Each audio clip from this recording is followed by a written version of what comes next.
Welcome, I'm Annie Linfeld. Thank you for choosing Deformer. I came up with the idea for Deformer a few years ago when I was trying to find a solution for twisting the neck in a spoon in a live show situation. I had three goals in mind. It had to be easy, fast, and completely undetectable. A gimmick that is easy to carry around, ready for when you need it, and most importantly, hides in plain sight. So I won't have to add, get rid of, or switch anything. It was my friend, mentalist Ran Bieserman, who pointed me to the right direction. And after many trials and variations, I finally had a gimmick at hand that not only fulfilled all my goals, but also enabled me to do so much more with the gimmick than just twisting the neck in a spoon. Throughout this video tutorial, I will teach you how to twist the neck in a spoon, bend tines of forks to impossible shapes, bend nails, and bend, twist, and even break borrowed keys.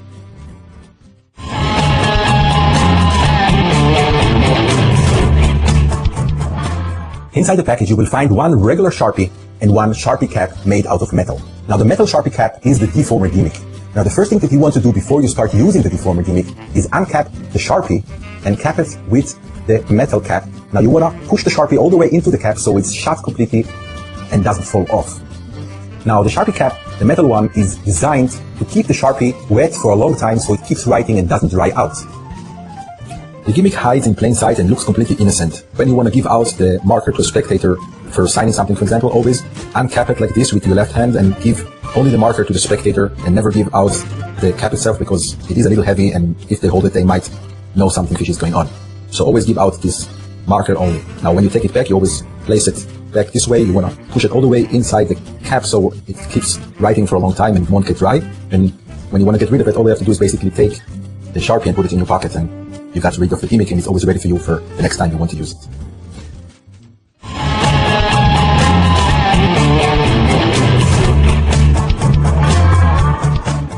Before I teach you how to do the neck twist with the Deformer gimmick, you first have to know how to choose the right spoon for it. So usually the cheaper the spoon, the easier it is to make a neck twist in. But sometimes when you borrow a spoon and you're not sure if you can actually bend it, take a spoon with both hands while you speak and just bend it a little bit with your hands. Now, if you can bend it, you probably will be able to do a neck twist in that spoon as well. Now, sometimes when you pick a spoon up that is much harder and it's almost impossible to bend, avoid those types of spoons because you probably won't be able to do a neck twist in those types of spoons. I suggest that you start practicing the neck twist with a teaspoon because it is a smaller spoon and can be easier handled than a larger spoon. Now, I personally like to use a larger spoon because it is twice as large and makes a much nicer and bigger display, but the effect is the same with a large spoon and a teaspoon.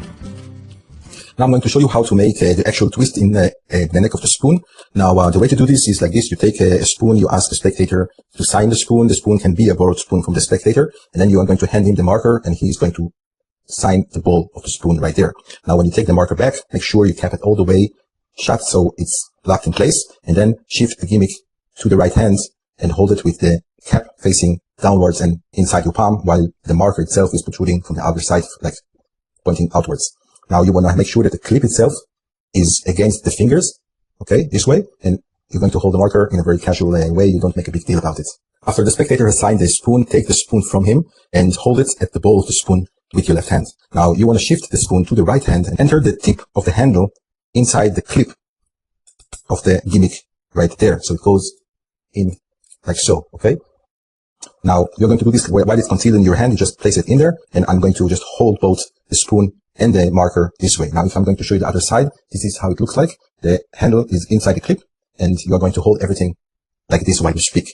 Now, when you are ready to make the twist in the spoon, you want to grab the bowl of the spoon with your left hand and you want to come from the outer side and then your fingers go in the inner side behind the bowl and you're going to grab it from this way. So when you're actually going to do this, you're going to do this parallel to the floor from this position actually, and then it's very easy to grab.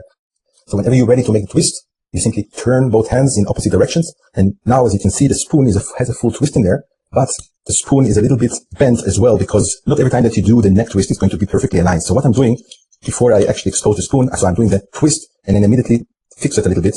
So now I can hold it. Now, usually what I'm doing, I'm holding the spoon and I have to cover the twist right there. Nobody can see the twist from the other side, of course. And then I can also see if the spoon is straight or not. So while I'm speaking, I can actually straighten it a little bit like so. Now, the twist can be also very easily done with a large spoon as well. The technique is the same. You hold the cap with a clip facing your fingers and facing downwards. You're going to take the spoon that the spectator has signed and you're going to shift it to the right hand while the handle goes inside the clip like there. And then grab the bowl of the spoon, and then whenever you're ready to do the twist, while you're speaking, you're going to do the twist this way, and then you can fix a little bit to make sure it's completely nicely aligned. If you want to do a spiral into a spoon using just the cap, is possible. I'm going to show it to you right now, but it is much harder to do this with just a cap. So I suggest that when you do want to create a spiral into a spoon, that you actually use the entire Sharpie, because this will give you a better grip and you will have better leverage when you use the entire Sharpie. Now I'm going to show you how to create the neck twist in a spoon during a live show performance under the noses of the spectators, and you will do this so that the spectators will not notice what you are doing. They will not catch you in action while you create that neck twist. For this, you will need the gimmick with the cap facing down inside your hand like this. You will have the spoon that you gave out to the spectator. The spectator has signed that spoon and gave that spoon back to you. When you take the spoon from the spectator, you will enter the tip of the handle inside the clip right there, and you will hold it like this, just like I taught you before, and you are now ready for creating that neck twist in the spoon. For this, you will need a second cutlery piece. It could be another spoon or a fork. And the reason you need this is so that you can give something else out for inspection to the spectator, so that he's busy now examining another piece of cutlery, so that you can create that neck twist inside your spoon as you talk to the spectator. So the spectator has this spoon, he's examining that spoon, and what you tell the spectator is, I want you to make sure that the spoon is strong, I want you to examine the spoon, and as you go down with your hand like this, you just created a neck twist inside that spoon. And the move is from eye level, from here down to your waist. You move your hand from your eye level to your waist as you do the opposite twists with your hands, as I've taught you before. And the large movement is actually covering that twist move that you do along the way when you move your hand from top down. Again, you want to speak to the spectator. You want to make sure that the spectator is busy, and you do a lot of movements. And you will do this at eye level. So you will tell the spectator again, I want you to examine the spoon, make sure that the spoon is really straight. And as you go down with your hands, you have just created that neck twist right there. So it's from here down to here. And you will do this by grabbing the spoon from over and around like this. So it's from here and with your fingers at the other side right there. And you will go down as you do the opposite twist with your hands. And this will create that beautiful neck twist inside the spoon right in front of your spectators. They will not notice anything while you do this. And this is a great way to create a neck twist in the spoon during a live show performance in front of your spectators, and you will do this without getting caught.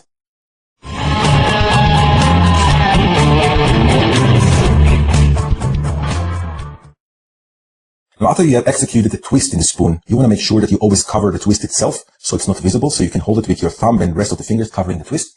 Now, like this, the spoon looks like a straight spoon and everything looks normal. Now, you want to shift the spoon to the right hand now and holding it the same way. Now, you want to hold it with the signature facing the spectator. And the twist is covered with your thumb and index fingers. Now, the end part of the handle right there, you want to either make contact with the end joint of the pinky or the middle crease of your palm or further inside your palm right there. So it all depends on how large the handle is and how big your palm is. So basically, if you are using a teaspoon, I would probably push the end of the handle at the pinky right there. And now because I'm using a larger spoon, I'm going to place it right there. So now you're holding it this way with your index finger and thumb covering the twist, and end of the handle touching that crease at the end of my palm like this. Now the rest of the fingers is very important that you always keep them tight together. If they are a little loose, they might see the handle of the spoon through your fingers, and while you make the twist, they're going to see the handle twist as well, and it's going to decrease the power of this effect.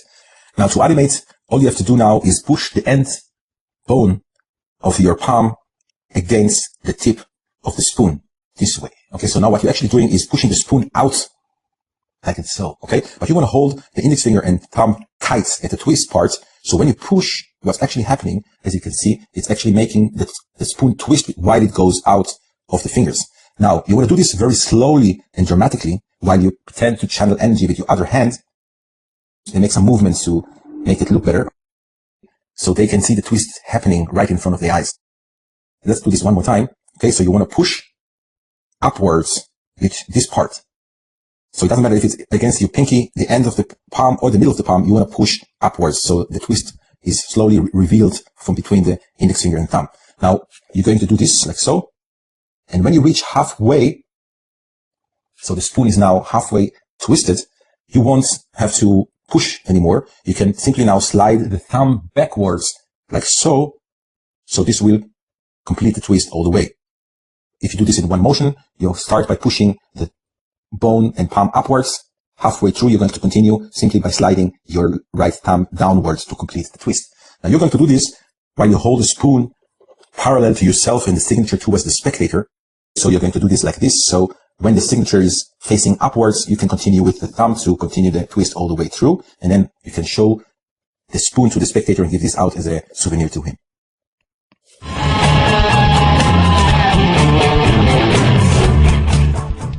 You want to hold the spoon with your right index finger and thumb covering the twisted part of the spoon, and you want to hold it very tight. Now you're going to come with your left hand and grab the middle part of the handle with your left fingers, and then you want to push both palms together this way, so the outer side of the spoon is not exposed to the spectator. So you're going to come this way, and then you're going to secretly bring the tip of the thumb, and hold it against the tip of the handle right there. Now, to animate, all you have to do is basically push the thumb upwards, and as you can see, the spoon is now twisting this way. Now, when it's reaching halfway, continue by simply sliding the right thumb downwards to continue and complete the twist. So let's do this again. You are going to hold the twisted part of the spoon with your right index finger and thumb, so you conceal it, and you want to hold it very tight. The rest of the fingers are tied together, so there are no gaps between them. You're going to come now with your left hand and grab the middle part of the handle like this, then push both palms together. Then slowly and secretly slide the left thumb all the way down to the tip of the handle. And whenever you're ready to animate the spoon, all you have to do is basically push the left thumb upwards while these fingers are completely tight, because this is going to cause the spoon to twist. So you're going to push upwards with your left thumb. The spoon is going to start to animate. When it reaches halfway, you stop with your left thumb and you continue with your right thumb by simply sliding this downwards very slowly. Now you want to do this very slowly and dramatically, so the spoon actually looks like it's actually bending and twisting in front of him. Okay, so now when you're going to perform this, you're going to perform this with the spoon and the signature facing the spectator, and the spoon and the backside of the spoon parallel to yourself, and you want to hold it at eye level. After you have completed the twist, simply remove the right hand to expose the entire spoon, and this way you're going to hold the spoon at the tip, at the end right there, with your left fingers, and you're going to display the entire spoon to the spectator. And if you want, you can give this out to the spectator as a souvenir.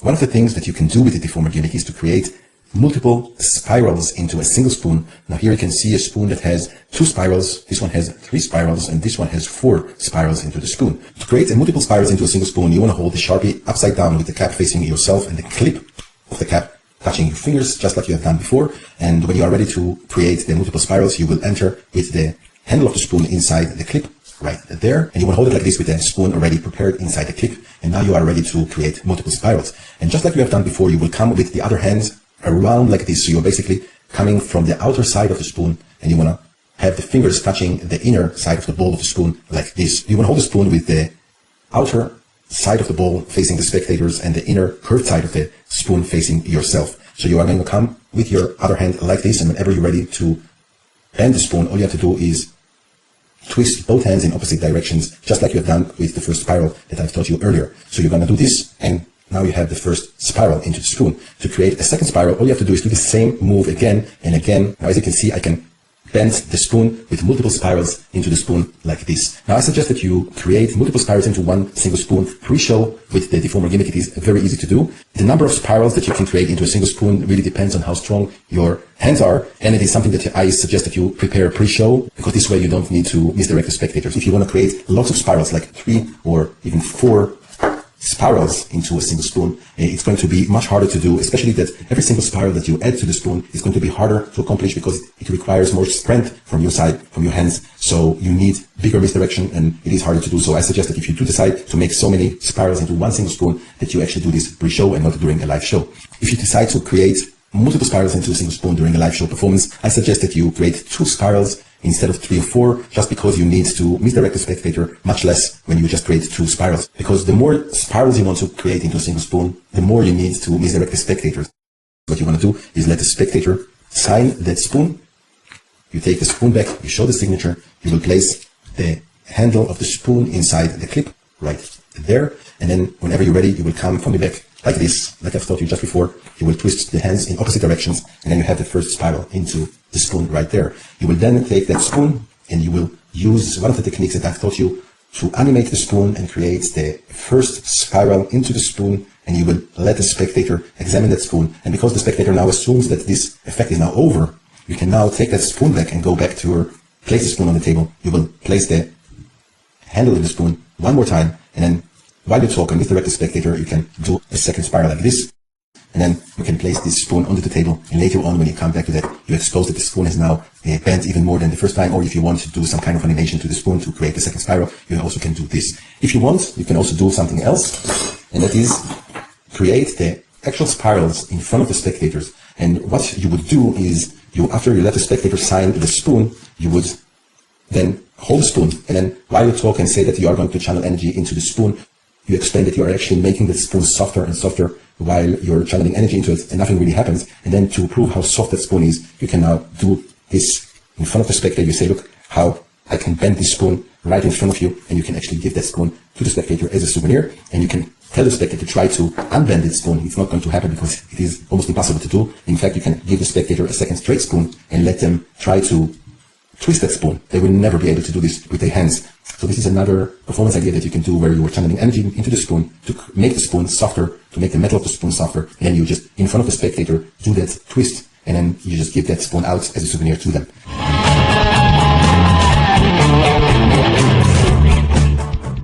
You can also use the gimmick to bend nails using the tip right there, and what you need is basically a nail that can easily fit inside the hole right there, okay? And the larger the nail, the better and more easier it is to bend. So the way to bend it is exactly like before. You're holding it with the Sharpie facing upwards. Now you're going to rest the end of the nail at the middle joint of the finger right there, and then to make the bend, press the thumb downwards. You can see now you have a bent nail. You can also use just the cap for bending nails. So you can hide this in your hand like this, or when you give the spectator that Sharpie to sign another metal object, such as a spoon or something else, you will have the cap in your hand, and you can now use this misdirection for bending a nail. Now here I have a very large nail. The nail is actually bigger than the cap itself, but what is important is that this nail can easily fit inside the hole at the gimmick right there. And whenever you want to bend that nail, you will hold it with these two fingers like this. You want to hold it tight in place so that the nail does not fall out of the gimmick, and then simply use this part of your other palm to press down in a quick motion. And as you can see right here, I created a bend into a very strong nail that cannot be possibly bent by hand. So this is another way to bend a nail with just the cap. So you can either do this with the cap on the Sharpie, or you can use just the cap for bending a nail.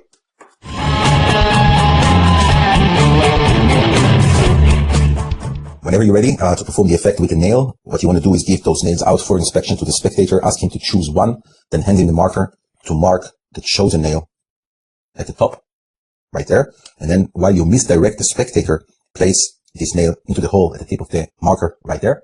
Okay. And then what you want to do is make a very large bend, like so, almost 90 degrees. And then put the marker in your pocket. To animate the nail, to make it look like it's bending in front of the spectator, hold both nails parallel to the floor with the bent nail on top of the straight nail and the bent part of the nail pointing upwards. So you're going to hold nails with the right index finger and thumb coming from above the nail. So the bent part is facing upwards against the joint, the end joint of the right index finger, like so. Okay, and the thumb is covering the bent part. Now, whenever you're ready to perform, what you want to do is basically use the thumb to twist the nail this way, from here to there. And you're going to do this very, very slowly while you channel energy to the nail, like so. You're pretending like it's bending, and after the nail reached the angle of the bend, what you want to do is take that nail, show the bend right there, and then you can take the other nail and put them next to each other like so, to show that one nail is now bent, and you can give that nail out to the spectator as a souvenir.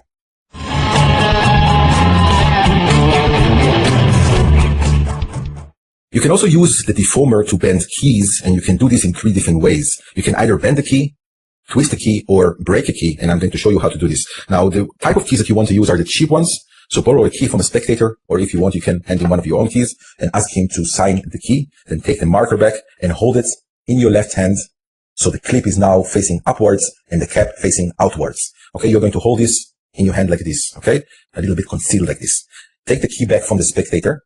Blow on the signature to make sure it's dry. Now to bend the key, all you have to do is now place the key inside the clip. Now you want to place the key at the top part of the clip where it's connected to the cap. So you're going to enter it right there, and then going to hold it in place with your left thumb. When you're ready to bend it, you are going to grab the round part of the key with your forefinger and right thumb, like so, and then you're going to twist both hands in opposite directions like this. Okay, so you're going to grab it and then simply do this move, And as you can see, you have a half of a twist in the key there. And this is how you twist the key with the gimmick. Now, if you want to break a key in half, all you have to do is do the same thing. Place it in there, inside the clip, close to the connection point, and then simply twist. But this time you're going to twist a much larger twist. So you're going to do like this. And as you can see now, you have two parts that are broken now. And this is how you break a key. Now, if you want to bend the key in a regular way, in a straight way, all you have to do is the same. Just ask the spectator to sign the key. But this time, do not take the marker from him. Only take the key. Blow on the signature to make sure it's completely dry. And what you want to do is hold the cap in your left hand so the large hole is facing outwards and it is concealed in your left hand like this. Okay. So you're going to take the key and place the top of the key inside the large hole of the cap right there, like so. And you're going to place your right thumb over the round part of the key and the left thumb over the other thumb. Now, the left index finger is touching the connecting point where the key and the cap meet. So, like so. Okay. Now you're going to place thumb over thumb like so, and whenever you're ready, you're just going to push down. And now as you can see that the key is now bent in a straight way.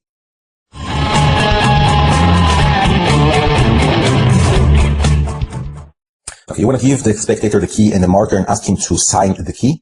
Do not take the marker back from the spectator just yet. Just take the key from him and place the narrow part of the key inside the large hole of the cap right there. Okay, like so. Now, you're going to hold the key like this. It looks like you're just casually holding the key and it won't look suspicious to the spectator. And whenever you're ready to bend it, simply place the left thumb over the large round part of the key and then place the other thumb on top of it. And whenever you're ready to bend the key, simply press on it and it's going to bend this way. Okay. Now, after you have bent the key, take the key and shift it to the right hand. Take the marker from the spectator, close the marker and put the marker away. Now you are left with a bent key in your hand.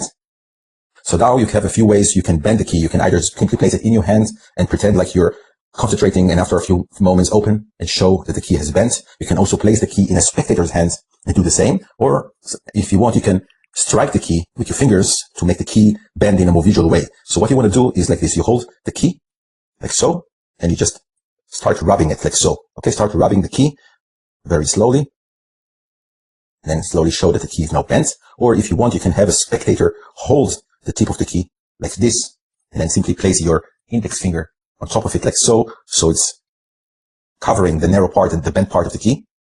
So they are holding the key and simply rub the key for a few moments and then slowly reveal the bent part of the key. And because the key is now in their own hand, because they are holding the key, they are left with a bent key and immediately can check that the key is now bent. And it looks very magical and very visual that the key is now bent in their own hands. Now, if you want to do it in a more visual way, you can hold the key with your left hand like so, and then adjust it like so by taking the right hand and simply taking some of the bent parts out of the cover of the left fingers like so. But when you do this, you want to cover with your right thumb so they don't see the bent parts, and you can just simply rub it. So you can do this with your index finger if you want to, and then slowly strike the key while you are moving the left thumb a little backwards to make the key rise upwards like so. So while you are striking, you are making the key rise a little bit, and then you can give that bent key to the spectator as a souvenir.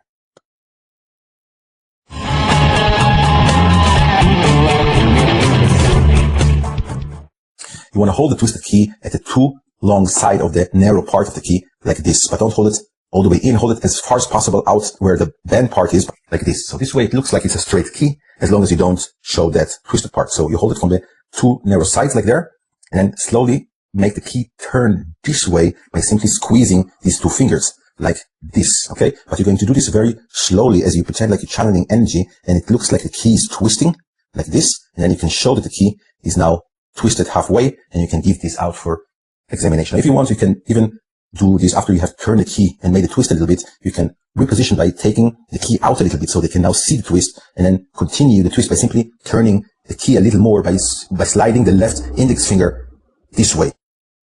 So like this, reposition, and then you can show the key twisting a little more, and then you give this key out to the spectator as a souvenir.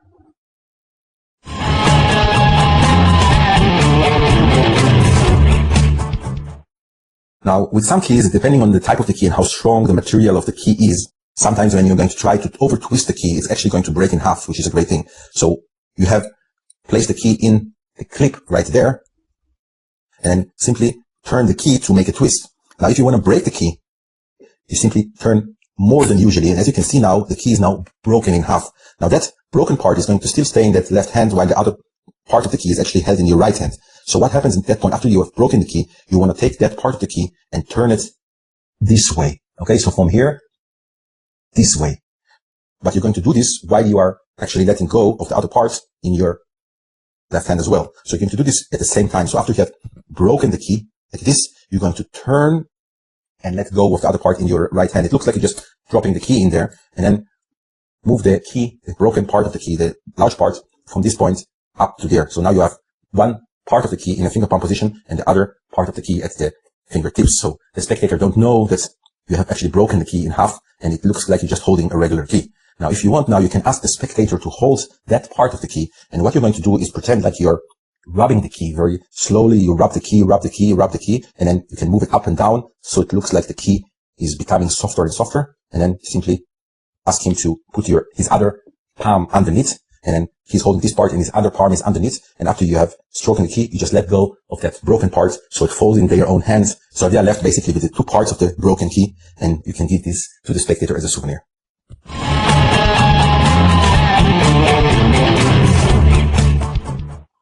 Now the gimmick is also designed to bend the tines of forks, and you are going to use the little hole at the tip right there.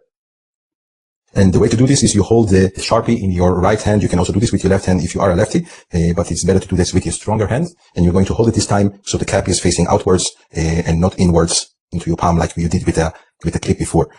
So the way to do this, you take a fork and you simply enter the gimmick inside one of the tines. Now usually it's easier to do this with the outer tines rather than inner ones, because the inner ones sometimes the gimmick won't fit all the way in. So as you can see, it doesn't fit much in there. So it's better to use the outer tines.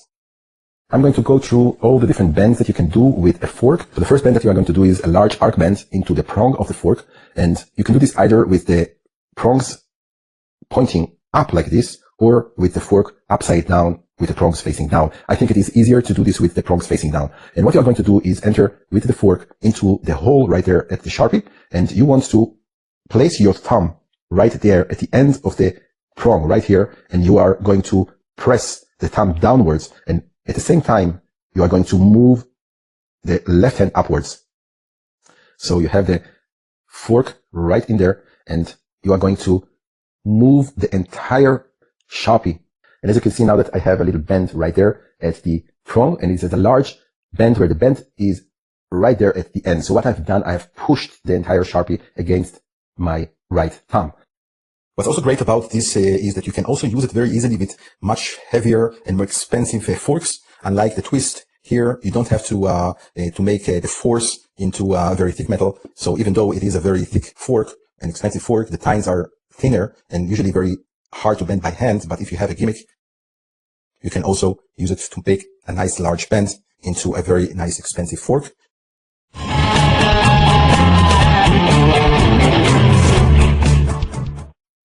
Now, the second type of bend that you can do is a 90-degree bend, or even more than a 90-degree bend. And what you do, you will enter with the prong right there into the Sharpie, and then simply do this move. So basically what you're doing, you're not moving the Sharpie as much. You are basically pushing down on the handle of the fork. And this is an impossible bend that you can create. It's a 90-degree bend into the fork right here. So as you can see now that we made two types of bends. One of them is a 90-degree bend, a very sharp bend, and one of them is an arc bend. Now you can do both bends, by the way, to the opposite direction. So if you are holding the fork the other way, you can see now we made two sharp bends to two opposite directions. And this is an impossible bend that you can never achieve by hand. And what's really cool about this is actually super easy to do with the Deformer gimmick, because you have a large leverage by pulling the handle of the fork down and not so much the Sharpie. So let me do this one more time. You are going to place this into the Sharpie like this, and then simply bend the fork downwards this way. And it's super easy to do this. The next bend that I'm going to show you is how to do a sharp bend, just like this one. But instead of bending upwards or downwards, you can do the same thing by simply pressing to the sides. So as you can see that this prong right there is bent sideways, while this prong is bent upwards, and this one right there is actually bent downwards. So this is the three sharp bends that you can do with the prongs.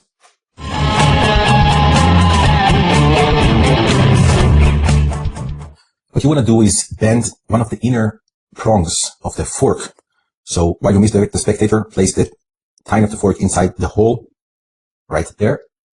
Okay, and while you misdirect the spectator, you can make a bend on one of the inner prongs, like so. Okay, so you make a bend at one of the tines in the fork, like so, and then immediately cover the bent part with your thumb so the spectator cannot see it, and put the mark away. Now turn the fork around like this, so the prongs are facing downwards and towards yourself. Let the spectator hold the other side of the fork at the handle right there. And whenever you're ready to start making the bend in the fork, shift the left index finger over the prong and let go of the thumb. So like this, keeping the bent tine completely covered and concealed all the time. Whenever you're ready to start making the bend itself, start rubbing the tine like so, and then slowly reveal the bend. And of course, when you do this, you do it very slowly and dramatically, and then slowly reveal it to show that the prong is now bent. Okay, now the spectator is left with the fork in his own hands, and he can immediately check the fork and examine it as a regular fork. Now, if you want, you can do a 90-degree bend in a fork like this. And the handling of the fork with a 90-degree bend is basically the same. You let the spectator hold the other side of the fork, and then simply start rubbing the fork, and then slowly revealing that bent part. And now they can see that the fork tine is now bent in a 90-degree angle, and it is completely amazing because the spectator is going to try to unbend it. It's impossible to unbend this.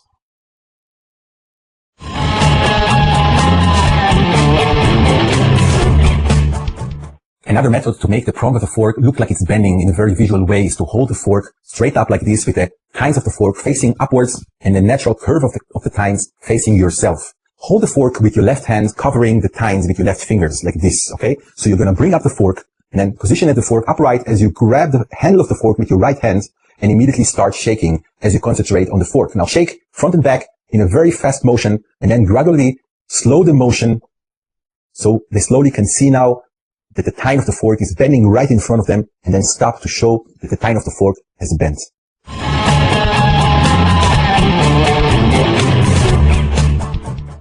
Now I'm going to show you how to do a double bend into one tine, and you want to hold the fork with the teeth facing upwards. You will enter the Sharpie like this, and then press down first to make this kind of bend, a sharp bend into the fork, and then immediately after you have done this, you will bring your thumb over like so, and then press this way. So you are pushing upwards on the tine like this. Again, you are going to bend down first and then push with the Sharpie upwards. So let me show you to you one more time. What you want to do is enter into the prong like this. You will do a sharp bend first, followed by pressing the thumb over the fork like this, then pushing upwards this way with the Sharpie, like so. And as you can see, I made a double bend into the fork, a sharp bend together with an arc bend.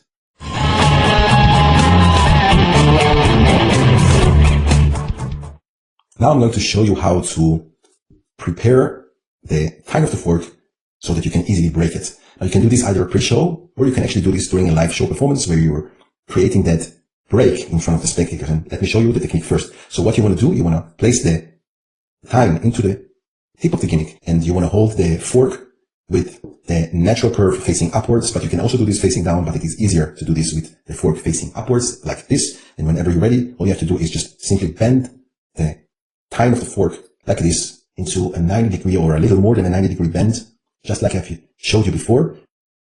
And then all you have to do now is bend it back. So you bend it and bend it back in one motion. Now, as you can see now, it has a little bend right there, and then this part right here is now weaker than it was before. Now you do this a second time and then go back, and then on the third time, you can actually feel it breaking. And as you can see now, it is broken. Now you don't want to actually break the prong with the gimmick like this. And if you look right there, you can see that there is a little piece of a tine of the fork in that hole stuck in there.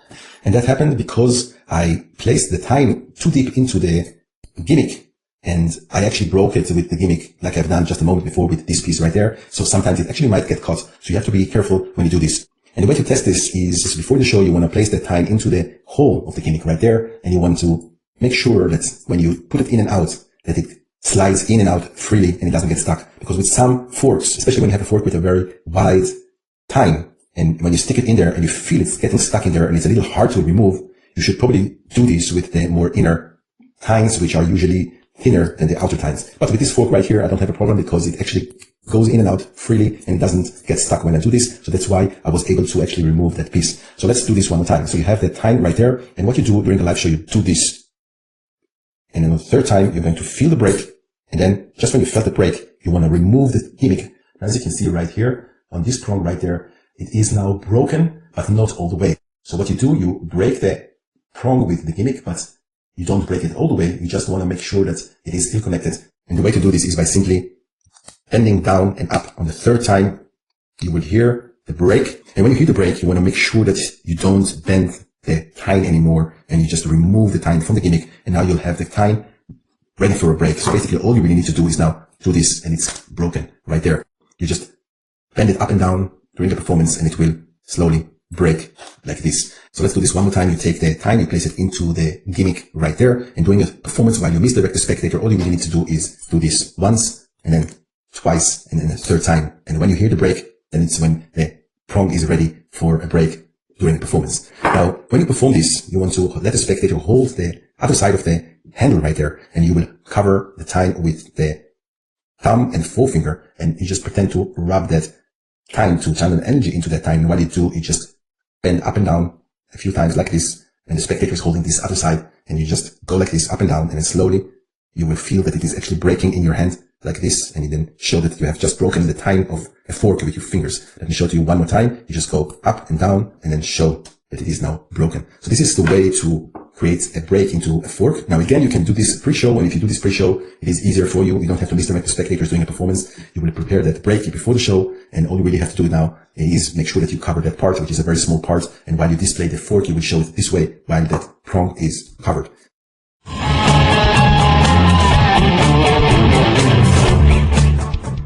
Now I'm going to show you another technique how to break the tine of a fork. And in this technique, you will actually have to do half of the moves that you have done in the first technique. So if you remember, in the first technique, you had to come in with the gimmick into the tine like this, and then go down, up, down again, then up again, and then one more time down and up in order to prepare that tine for a break. And in some forks, you would actually have to do a fourth time down and up, which are between 6 to 8 moves. And these moves are repetitive moves that you would have to do in order to break the tine. And in this technique, you will actually use only 3 moves in order to break the tine. And I'm going to show you what to do. What you need to do is come in with the tine into the gimmick right there. And then like before, you would go down first, up again. And then instead of going down again, you would do a side bend. So from here to there. So as you can see, I have broken the tine in just 3 moves, but this tine right now is broken, but also firmly attached to the tine itself. So if I'm going to try to break this with my fingers, it's almost impossible to do. To make the piece actually looser, all you need to do is when you do the side bend is go a little further down this way. So instead of having it 90 degrees, you would have it a little more than 90 degrees. So now if you look right there, I can actually break this pretty easy. So the difference is that if you have it bent 90 degrees, it's going to be hard to break. And if you do it a little more than 90 degrees, it's going to be very easy to break. So let me do this one more time. You will do this on the side tines. You will go down, up, and then to the side, but you will go a little more than 90 degrees like this. And now as you can see that this piece is broken right there. You can see it's broken, but it's also still connected.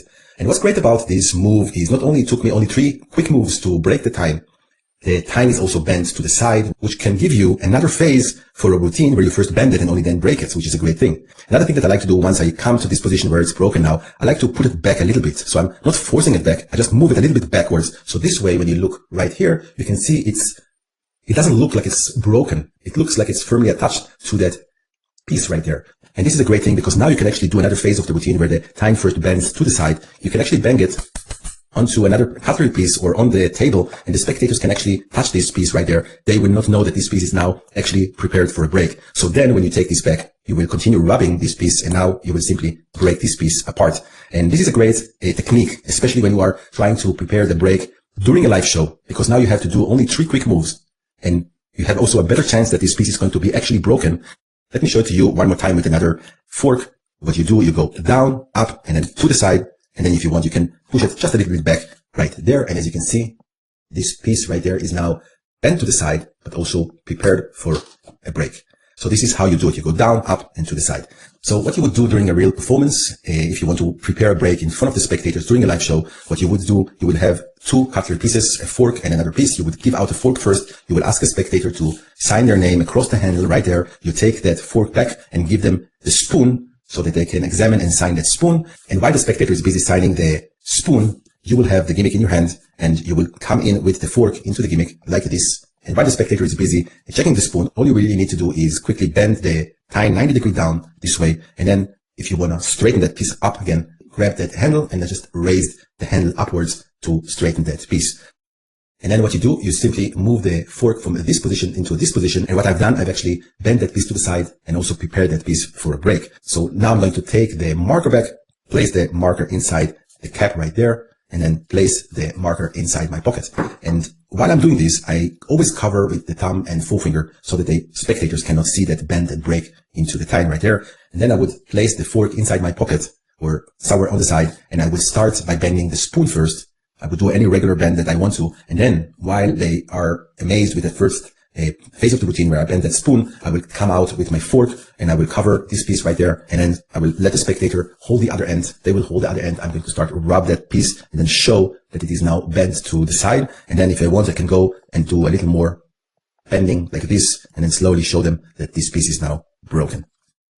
Now let's try this with some other kinds of forks and see what we can do. So you have this fork right here. It's a little different, this one. And if I go in there, bend down, bend upwards, and then to the side, as you can see that this piece is also broken right there. Now if I bend a little more than 90 degrees, I can actually easily break this piece.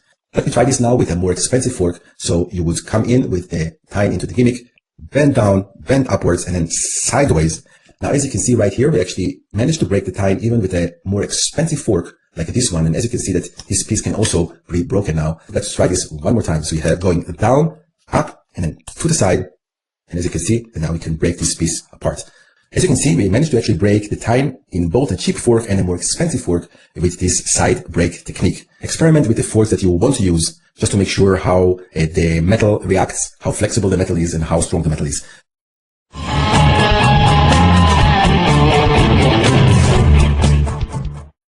Now I'm going to show you how to bend a spiral into the prong of the fork right there. And you're going to do this in 3 motions that you will combine into one long motion. So the first thing that you want to do is come in with the prong into the tip of the Sharpie right there, and then do a regular bend this way. So now you have the 90-degree bend right there, but you want to make sure that you bend actually a little more than 90 degrees like this. So it's a little more. You want to hold the curved part of the fork with your index finger and thumb of the right hand like this. And then the second thing that you want to do is press this way. So you're going to twist the fork this way. So now what you have done is bend the 90-degree bend that you have done before, but you now twisted it halfway and it's now pointing to the left like this. And the third move that you want to do is simply straighten the prong like this. So as you can see, you have a twist in the prong right there, and it looks totally amazing because this is a bend that cannot be accomplished by hand, and it is something that the spectator is going to remember a long time. So let's do this one more time. The best way to hold the fork when you do the twist is to hold it like this with the pinky, ring finger, and middle finger at the handle, and then the forefinger at the bottom of the fork and the thumb at the top of the fork right there. This way you won't have to change the position of the fingers as you hold the fork, and you could do the entire twist in one continuous motion. If you do this in one continuous motion, it's going to be fast and easy to do. It should take about a second only. You can do the twist in any of the prongs, but I prefer to do this on the leftmost one because it is easier to do. So you will enter the tip of the Sharpie cap, bend downwards. Again, you want to make sure the bend is more than 90 degrees, just a little bit, and then immediately twist the fork or rotate the fork counterclockwise so that the prong is now half twisted to the left, and then immediately continue by straightening that prong. And now, as you can see, you have a twist right there at the prong. Now I'm going to demonstrate how to do the twisting of the prong in one continuous motion, and this is the way it looks like. And as you can see, I made the twist, and it took me about a second only to do. So it is made by doing 3 different bends, but when you do them in a one continuous motion, it will take you only 1 second to do so. Now I'm going to show you how to do a full twist in the tine of the fork. If you do the twist as I've taught you, like this. Now if you look at the twist right there, you can see that the twist is actually a half a twist, and it looks really great. But if you want to do a full twist into the fork, what you do is do the same exact moves. But what you want to do, you want to make sure that you bend a little bit more than 90 degrees. And then when you do the counterclockwise move of the fork, instead of going just halfway, you would actually do the full counterclockwise twist with the fork. So you do the first bend, then you do this, and instead of stopping right there, you would continue all the way. So now if you look at the fork right here, you can see that the tine is now twisted all the way to the back now. Now if you want, you can actually stop right there and actually present the bending of the twist into the fork like this, which also looks like a weird, impossible twist into the fork. And this is something that you can actually use. But if you decide to do a straight twist like this one, you will then continue just like you have done before. You will simply straighten the prong right there. And now, as you can see, the twist right there is actually a full round twist. So this is a full twist, and this one right here is half a twist. Now, if you do this during a performance, it doesn't really matter if you did a full twist or half a twist. They both look the same. But I just wanted to share it with you so you can do a full twist if you want to. Now, a great idea is to bend one of the prongs like this, as I've shown you before, and only at the second phase of a routine that you will perform, and only then you will do the twist into the prong. And the reason I like to do that this way, because now you can hold the fork at the tip of your fingers like this, at the prong, and then do some kind of animation to the fork like this, and then expose the twist into the prong right there. So when the prong is first bent downwards, and only then you would do the twist, it allows you to do the animation. If you have a twist in an unbent prong, it's harder to do the animation. You basically cannot do any animation. So it's a good idea to do this with the prong already bent first.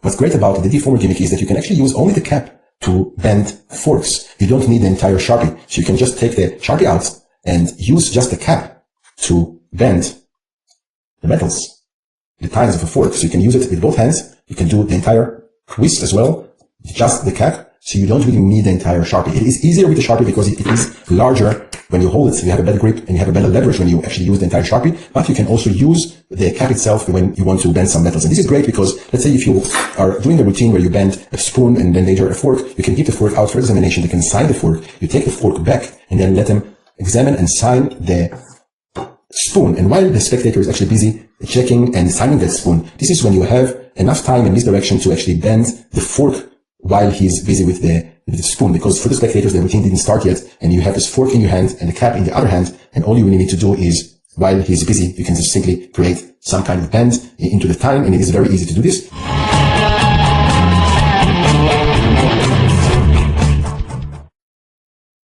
You can also use the inner side of the cap right there, the large hole right there, to bend the tines of a fork. And all you have to do is simply enter the fork like this into the cap, and then whenever you want to bend it, you can do a large 90-degree bend into the tine of the fork. So unlike the top part with the small hole right there where you do a very small bend like this, here you will do a much larger 90-degree bend into the fork. So this is a great way to bend the tines of forks if you want to do a large bend into the fork by using the inner side of the cap right there. You can also bend 2 tines at the same time using the large hole.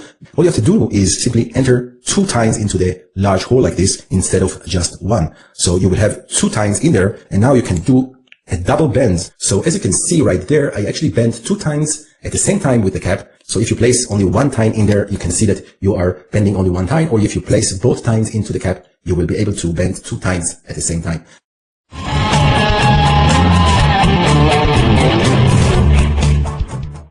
Okay, we have here 2 forks. Yeah. You can hear it's a real metal fork. You can actually examine the forks. I want you to sign your name across the handle of the fork. Alright. Just so we know it's your fork. Alright. Perfect. This is another fork, and I want you to sign this fork as well. You can even show it to the camera right there. I want you to hold the fork right there. Alright. Okay? Take the other hand and hold it right here. Alright. Now look, I'm going to try to soften that metal. Check this out. Just go like this. Wow. Awesome. You can show it to the camera. Look at it. Let's try something with the second fork, okay? Watch this. It's your signature right here. As long as the fork is bending and melting in my fingers. Yeah. That's it. Look. Wow. Look at this. Wow. Wow. Here. Present for you. Wow. I don't know how you did it. Crazy.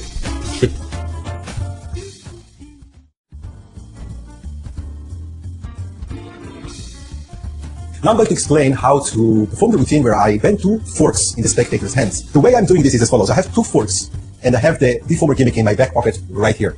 Okay? And I like to show them that both forks are made of metal by clinging them together so that they can hear the sound of the metal as they cling. So I give them out to the spectator. I tell the spectator, I want you to examine that this fork is firm, it's straight, and you can examine everything. And then what I do, I take out my gimmick and I put the gimmick inside my left hand right there. So I'm putting it this way so that the cap is now facing downwards and the Sharpie is outwards, so I'm taking the Sharpie out this way. and I give him the Sharpie and I tell the spectator that I want him to sign the handle right there. Okay? And I have the gimmick right here with the big opening facing upwards this way. So what I do, I let the spectators sign the fork, and I then take the fork from them, and I give them the other fork. And I tell them I want you to take the other fork, and also make sure that the fork is real. And what I do at this point, I'm actually coming in with my fork into the gimmick like this. So now I have 2 times inside the gimmick right there, because in a moment I'm going to do a double time bend into the fork. All right, so and then I tell the spectator, I want you to examine this fork, and I want you to sign the handle just the same way. And what I did, I now bent the fork a little bit, simply by doing this move as I say, I want you to examine the fork. And then what I do, I change the position of my hand so that I come this way. So now I can use only one hand to actually bend the fork, the tines even further down. So I'm holding it like this, and I do the bend this way. So while I'm holding it, I'm simply squeezing down this way. So now that I have this tines bent all the way down. But I do this as I speak, and I say I'm going to bend the fork with my mind, and I speak to the spectators while he's busy signing that fork. And then once he's done signing the fork, I tell him I want you to show the fork to everybody, and I take out the fork from the cap right there, and I'm holding it this way. So now the tines are underneath this finger right there.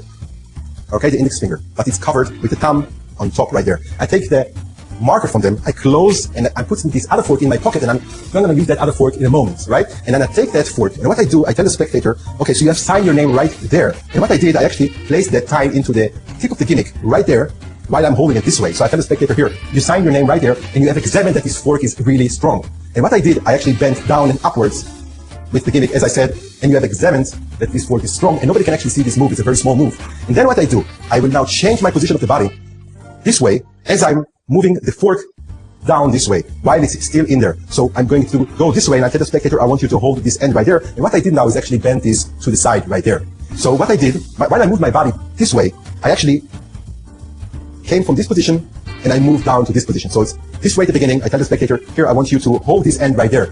If the spectator is in this side and the audience is right there, I can do the same thing. So I tell the spectator, you examine this right here. Here, what I want you to do is grab this side of the fork right there. And what I did at this point, I actually bent this fork 90 degrees to the right, but I also prepared this for a break. So in a moment, I can bend this and also break this. Right? So I will then come down to this way. So I'm switching the hands while I'm still covering the fork with my thumb right there. Then I will take this and put it in my back pocket, and I just get rid of the gimmick. And then I will tell the spectator, look, I'm going to rub this right there. Okay? And then slowly stop. And then show them that it is now bent, and the spectator is left with a fork in his hands with the prong bent to the side right there. And then what I do, I tell the spectator, I want you to hold this again.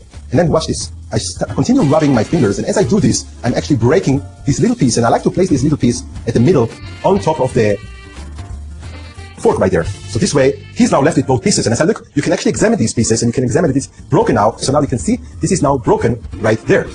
All right, so this is the first fork. Now he's left with that fork, and I say, let's do a little more bending. And then this is when I come out with the other fork. But what I do, I hold it the same way I've explained before, where the thumb covers on top, and the bent part is down here, and my other finger is covering that part. So I tell the spectator, here, let's do a little more bending, and this time I'm actually going to do a visual bend. So I come like this, and what I do, I simply let the fork fall down as I move my fingers to do this move this way. All right? So now I do this, and I slowly cause that fork to go down. And one other thing that I like to do sometimes, you have this little piece right there protruding from the first finger, and I can use the other finger to actually manipulate that fork if I need to. Usually you won't need to do this because the fork is heavy enough, so gravity actually takes this fork down. So you just do this, and you just let gravity move that fork down, and then slowly show that this fork is now bent right here, and you continue the move, and it's now completely bent. And then usually when I'm done, I like to open my fingers this way. So now I present the fork with the fork hanging on my fingers, and which is a great display of the fork. Everybody can see that the fork is bent, and I let the spectator hold this fork, examine this fork, and the routine is done. So as you can see, I've used very simple misdirection to actually bend this fork. So I have bent this fork while I was moving, while I was talking, and it's very simple and it's very easy to do this. So this is the routine where I bend the fork.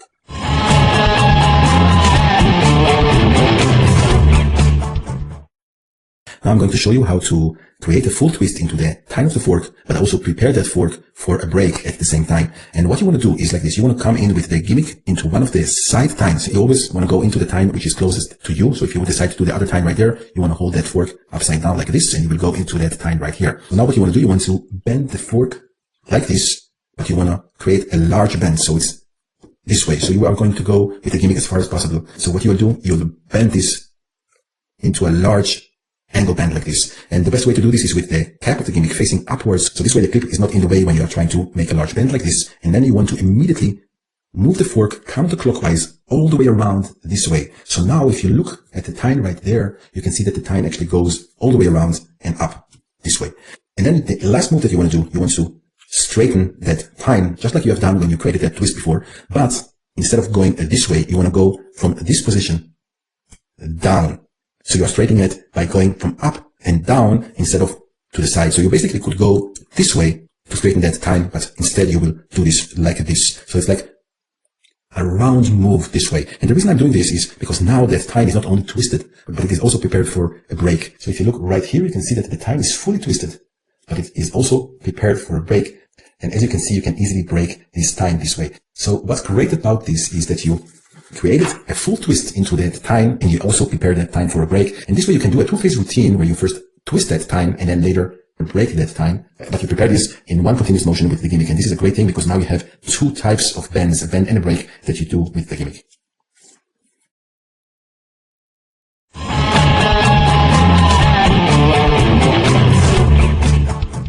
Before you start bending, twisting, and breaking forks, what you want to do, you want to make sure that you get the right fork for it, because it's not going to work with any fork. So the forks that I like to use are these type of forks. These are cheap forks. It is a thick fork. It's not too thin. This fork is quite a hard fork. So if you give this out for examination, the spectator, once they touch that fork, they will see it is a firm, strong fork, and this is a great thing to use.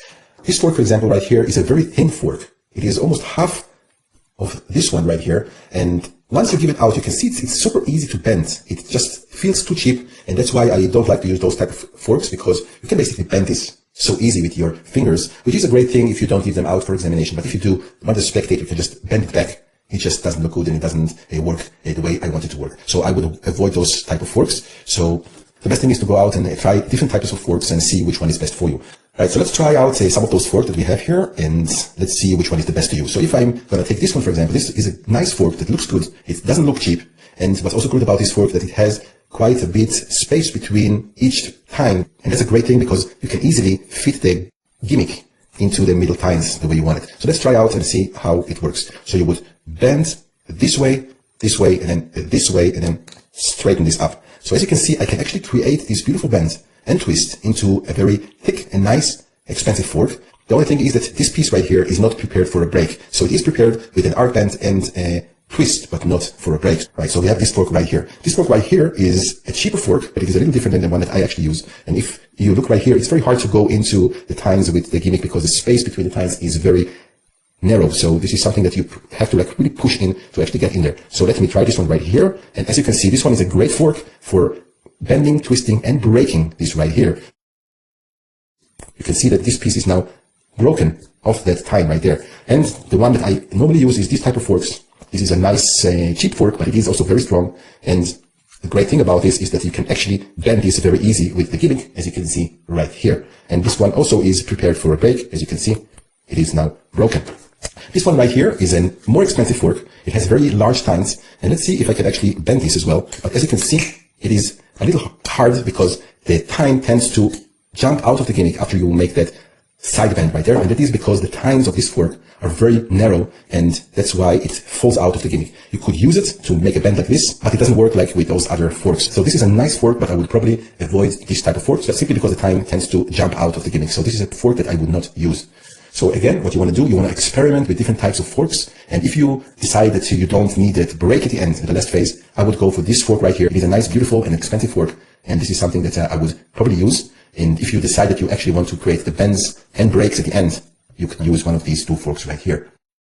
After you use the gimmick for a while, you will notice that the gimmick might get scratched, especially when you use the gimmick for the bend, twist, and break move. And this is because the metal of the cutlery is touching the outer side of the gimmick when you do that twisting and breaking move. So if you look at this fork right here, this fork has a very narrow space between each tine. So you have to really push the gimmick in. And what happens is that these two tines at the side are scratching the gimmick from these two sides. So to minimize the scratches on the cap, what you want to do is use a fork with a wide space between the tines so that the gimmick can freely get in and out without having to push hard.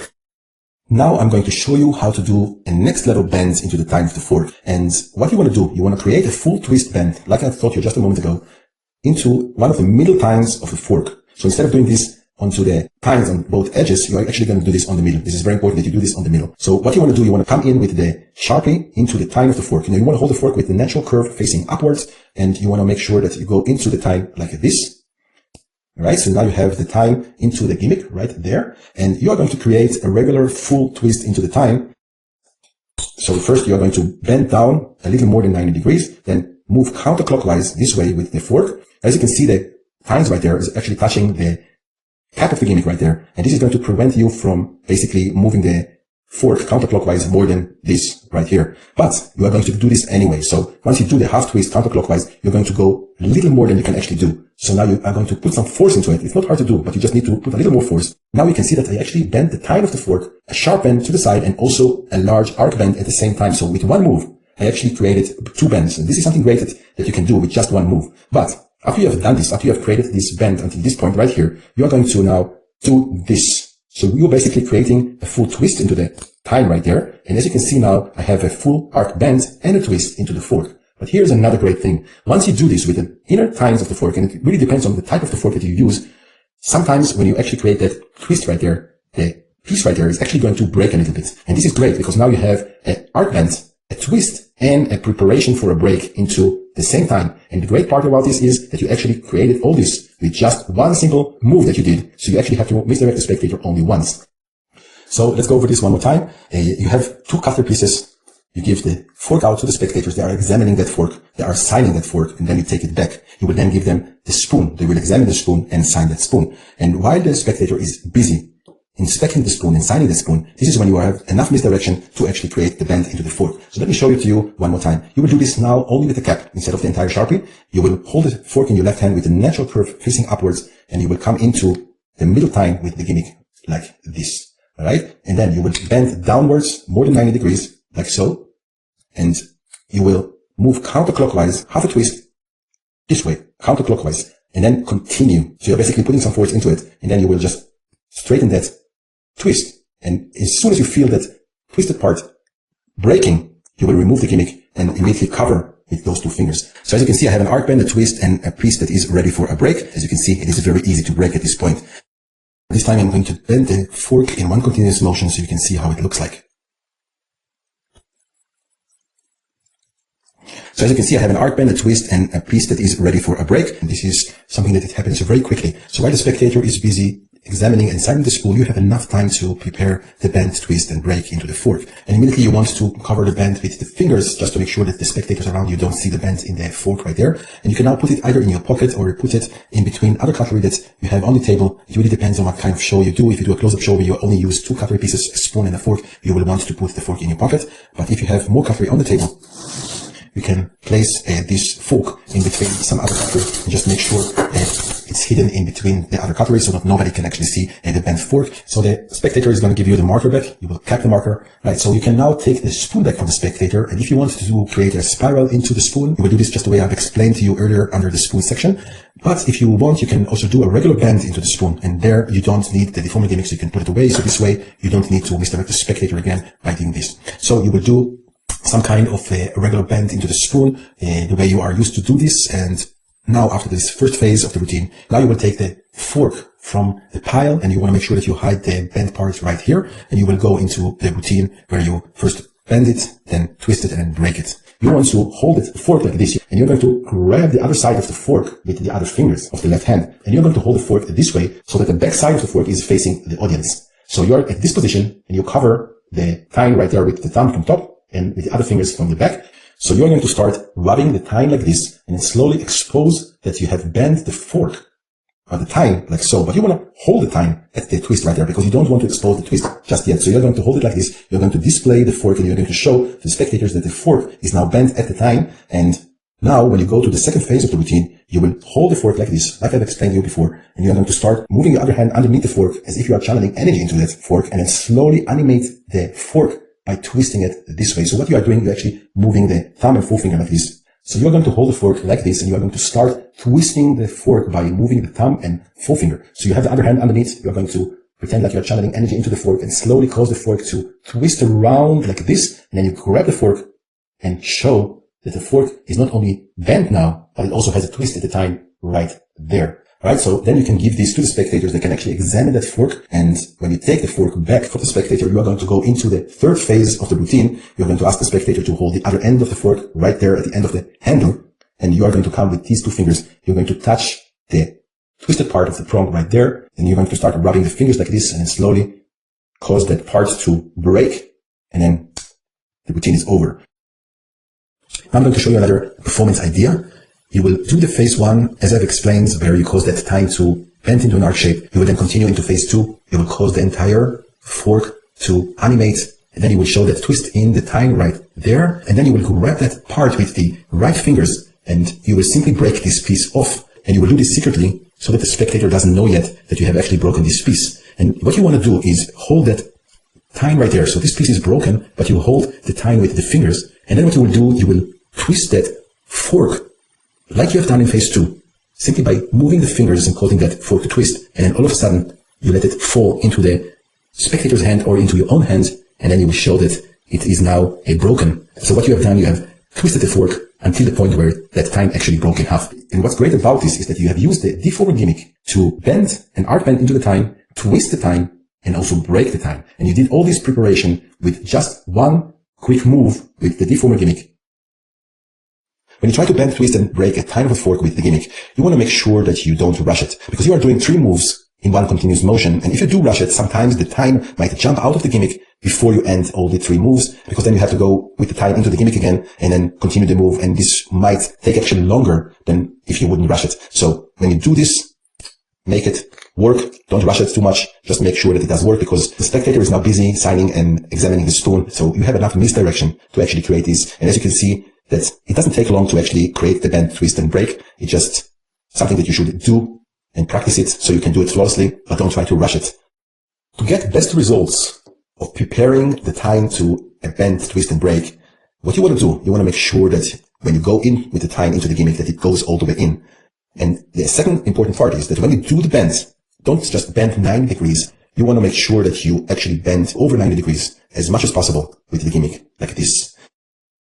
Now, another great tip is to have the cap with the clip facing upwards. This way, the clip won't disturb you while you do the move, so you want to have the clip facing upwards. The same goes when you only use the cap itself. You want to always have the clip facing upwards with the thumb resting on top. This way, it's going to be easier for you, and you have a better grip, and the clip will not disturb the bend. And then when you do the bend and twist, it's going to be easier, and as you can see now, you have this bend that looks like this. Alright, so let's do this from the beginning. You will have the gimmick in that tine right there, and one of those inner tines with the clip facing upwards.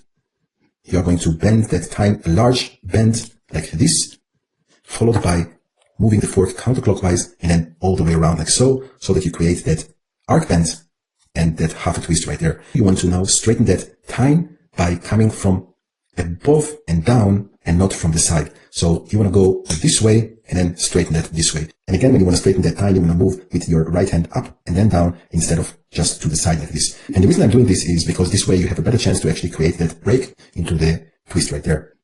As you can see, you can easily break this tine as well. So let me do this one more time with this other tine, and this time I'm going to do this in one continuous motion. So you go in, bend down, counterclockwise move with the fork, straighten it this way and then this way. So now I have that twist and bend into that tine right there, and as you can see that this tine is also prepared for a break.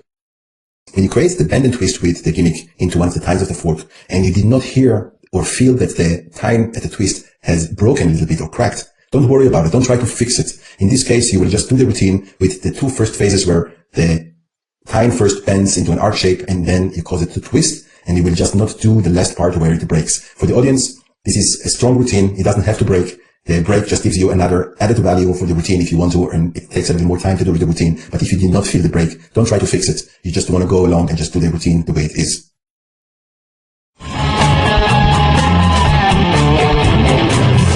You can also use the inner side of the cap right there, where the large hole is, to bend different kinds of metal. And one of the things you can do with that is bend the end of the handle of a cutlery piece. You can do this with a teaspoon, a regular spoon, or a fork, as long as you can fit it inside the hole right there. As long as it fits inside, you can use this to bend the end of the handle.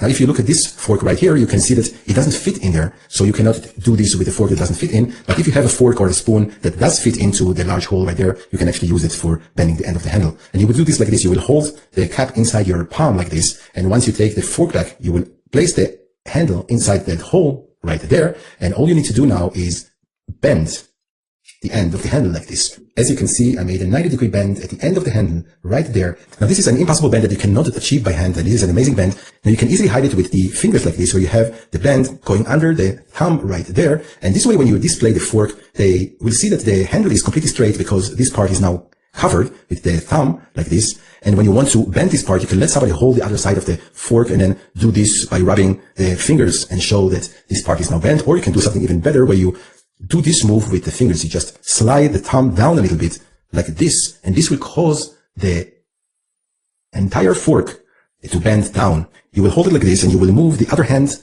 underneath as if you are channeling energy into that fork, and at the same time you will slide the thumb down to cause the fork to bend down. And then you can show that this part is now bent. And this is an amazing bend that is very unusual, and this is something that you can do with the inner side of the cap.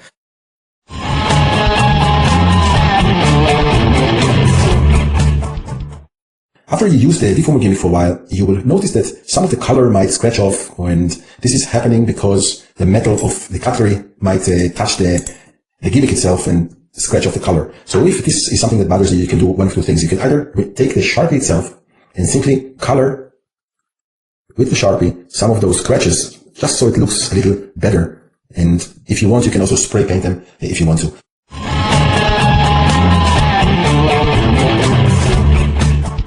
Before you go out and break a leg in front of a live audience, it's important that you practice, practice, and practice. Practice in front of a mirror so you can see the audience's point of view, so you can see the flaws and things that needs to be improved. And after you have mastered the techniques and feel comfortable using the deformer gimmick, go out and amaze your audience. I am Manny Lindenfeld. Thank you for watching.